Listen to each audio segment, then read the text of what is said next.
Welcome to Bhoomika kitchen. ನಾನು ನಿಮ್ಮ ಭೂಮಿಕಾ ಸುದರ್ಶನ್. ಪ್ರತಿದಿನ ಊಟದ ಜೊತೆಗೆ ಏನಾದರೂ ಒಂದು ಪಲ್ಯ ಇರಲೇಬೇಕಲ್ವಾ, ಆವಾಗಲೇ ಊಟ ಒಂಥರ ಕಂಪ್ಲೀಟ್ ಅಂತ ಅನ್ಸೋದು. ಏನಪ್ಪ ಮಾಡೋದು ಅಂತ ಅನ್ನಿಸ್ತಾ ಇರುತ್ತೆ ಪ್ರತಿದಿನ.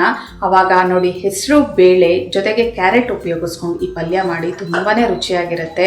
ಊಟದ ಜೊತೆ ಒಂದೇ ಅಲ್ಲ, ಚಪಾತಿ ಕೂಡ ಸರ್ವ್ ಮಾಡ್ಕೋಬೋದು, ಅಷ್ಟು ರುಚಿಯಾಗಿರುತ್ತೆ. ಬನ್ನಿ ಮಾಡೋದು ಹೇಗೆ ಅಂತ ನೋಡ್ಕೊಳ್ಳೋಣ.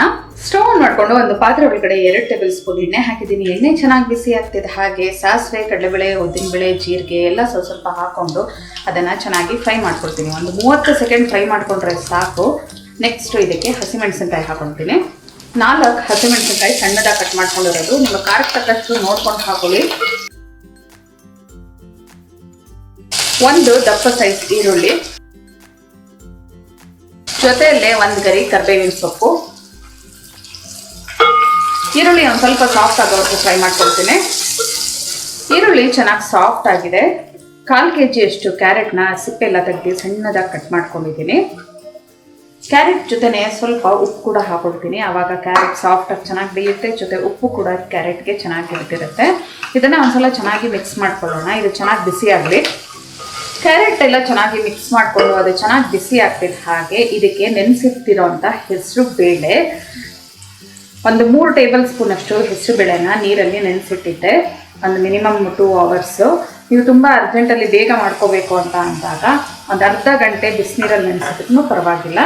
ನೋಡಿ, ಈ ಹೆಸರು ಬೇಳೆನೂ ಚೆನ್ನಾಗಿ ಈ ಥರ ಮಿಕ್ಸ್ ಮಾಡ್ಕೊಳ್ಳೋಣ. ನೆನೆಸಿರೋದ್ರಿಂದ ತುಂಬ ಬೇಗನೆ ಬೇಯಿಸ್ಕೊಳ್ಳುತ್ತೆ ಇದು. ಎಲ್ಲ ಚೆನ್ನಾಗಿ ಮಿಕ್ಸ್ ಮಾಡಿಕೊಂಡು ಇವಾಗ ಲಿಡ್ ಕ್ಲೋಸ್ ಮಾಡಿಕೊಂಡು ಇದನ್ನು ಸಾಫ್ಟಾಗಿ ಬೇಯಿಸ್ಕೊಳ್ಳೋಣ. ಎಲ್ಲ ಚೆನ್ನಾಗಿ ಮಿಕ್ಸ್ ಮಾಡ್ಕೊಳ್ತಿದ್ದೆ. ಹಾಗೆ ನೋಡಿ, ಒಂದು 2 ಟೇಬಲ್ ಸ್ಪೂನ್ ಅಷ್ಟು ನೀರು ಹಾಕೊಳ್ತಾ ಇದ್ದೀನಿ. ಕ್ಯಾರೆಟ್ ಹೆಸರು ಬೇಳೆ ಬೇಯೋದಕ್ಕೆ ಒಂದು ಸ್ವಲ್ಪ ನೀರು ಜಾಸ್ತಿ ಹಾಕೊಳ್ಳೋಕೆ ಹೋಗ್ಬಿಡಿ. 2 ರಿಂದ 3 ಟೇಬಲ್ ಸ್ಪೂನ್ ಸಾಕಷ್ಟೇ. ಒಂದ್ಸಲ ಎಲ್ಲ ಚೆನ್ನಾಗಿ ಮಿಕ್ಸ್ ಮಾಡ್ಕೊಳ್ತೀನಿ. ಲಿಡ್ ಕ್ಲೋಸ್ ಮಾಡಿಕೊಂಡು ಲೋ ಫ್ಲೇಮಲ್ಲೇ ಒಂದು 4 ರಿಂದ 5 ನಿಮಿಷ ಬೇಯಿಸ್ಕೊಳ್ತೀನಿ. ಮಧ್ಯೆ ಒಂದ್ಸಲ ಮಿಕ್ಸ್ ಮಾಡ್ಕೊತಾ ಇರಿ. ಅವಾಗ ಕಂಪ್ಲೀಟ್ ಲೋ ಫ್ಲೇಮೇ ಇರಲಿ. ಕಂಪ್ಲೀಟ್ ಲೋ ಫ್ಲೇಮಲ್ಲೇ ಎಲ್ಲ ಚೆನ್ನಾಗಿ ಬೇಯಿಸ್ಕೊಂಡಿದ್ದೀನಿ. ಒಂಚೂರು ಬಾಯಿಗೆ ಹಾಕೊಳ್ತಿದ್ದ ಹಾಗೆ ಹೆಸರು ಬೇಳೆನೂ ಚೆನ್ನಾಗಿ ಬೆಂದಿತ್ತು. ಕ್ಯಾರೆಟ್ ಕೂಡ ತುಂಬ ಚೆನ್ನಾಗಿ ಬೆಂದಿದೆ. ಇವಾಗ ಇದಕ್ಕೆ ಕೊನೆಯಲ್ಲಿ ಒಂದು ಚೂರು, ಇದು ಆಪ್ಷನಲ್ಲು, ಇಷ್ಟಪಡೋರು ಹಾಕೋಬೋದು, ಜೀರಿಗೆ ಮತ್ತು ಮೆಂತ್ಯನ ಹುರಿದುಬಿಟ್ಟು ಪುಡಿ ಮಾಡಿ ಹಾಕೊಳ್ಳಿ. ಅದು ಒಂದು ಒಳ್ಳೆ ಫ್ಲೇವರ್ ಇರುತ್ತೆ. ಎಷ್ಟು ಅಂತ ಒಂದು 1/4 ಟೀ ಸ್ಪೂನ್ ಹಾಕೊಂಡ್ರೆ ಸಾಕು. ಹಸಿ ತೆಂಗಿನ ತುರಿ 2 ಟೇಬಲ್ ಸ್ಪೂನ್, ಸಣ್ಣ ಕಟ್ ಮಾಡ್ಕೊಂಡಿರುವಂಥ ಕೊತ್ತಂಬರಿ ಸೊಪ್ಪು 1 ಟೇಬಲ್ ಸ್ಪೂನ್. ಇದನ್ನು ಹಾಕ್ಕೊಂಡು ಚೆನ್ನಾಗಿ ಮಿಕ್ಸ್ ಮಾಡ್ಕೊಳ್ಳೋಣ.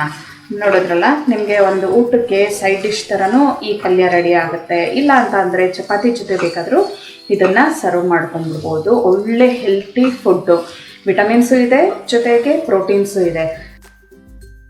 ಎಲ್ಲ ಚೆನ್ನಾಗಿ ಮಿಕ್ಸ್ ಮಾಡ್ಕೊಂಡಿದ್ದೀನಿ. ಇವಾಗ ಸ್ಟವ್ ಆಫ್ ಮಾಡ್ಕೊಳ್ತಾ ಇದ್ದೀನಿ. ಸರ್ವ್ ಮಾಡೋದಕ್ಕೆ ಹೆಸರುಬೇಳೆ ಕ್ಯಾರೆಟ್ ಪಲ್ಯ ರೆಡಿಯಾಗಿದೆ. ನೋಡಿದ್ರಲ್ಲ, ನೀವು ಊಟಕ್ಕೆ ಸೈಡ್ ಡಿಶ್ ಥರನೂ ಉಪಯೋಗಿಸ್ಕೋಬೋದು. ಇಲ್ಲ ಅಂದರೆ ಚಪಾತಿ ರೊಟ್ಟಿ ಜೊತೆನೂ ಇದನ್ನು ಪಲ್ಯನ ಬಡಿಸ್ಬೋದು. ಮತ್ತೆ ತಡ ನಿಮ್ಮ ಮನೆಯಲ್ಲೂ ಕೂಡ ಮಾಡಿ ಹೇಗಿದೆ ಅಂತ ನನಗೆ ಕಮೆಂಟ್ ಬಾಕ್ಸಲ್ಲಿ ತಿಳಿಸಿ. ಇವತ್ತಿನ ಈ ಸಿಂಪಲ್ ರೆಸಿಪಿ ನಿಮ್ಗೆ ಇಷ್ಟ ಆದರೆ ಲೈಕ್ ಮಾಡಿ, ಶೇರ್ ಮಾಡಿ. ಯಾರೆಲ್ಲ ಇನ್ನೂ ಭೂಮಿಕಾ ಕಿಚನ್ಗೆ ಸಬ್ಸ್ಕ್ರೈಬ್ ಆಗಿಲ್ಲ, ದಯವಿಟ್ಟು ಸಬ್ಸ್ಕ್ರೈಬ್ ಆಗಿ. Thanks for watching.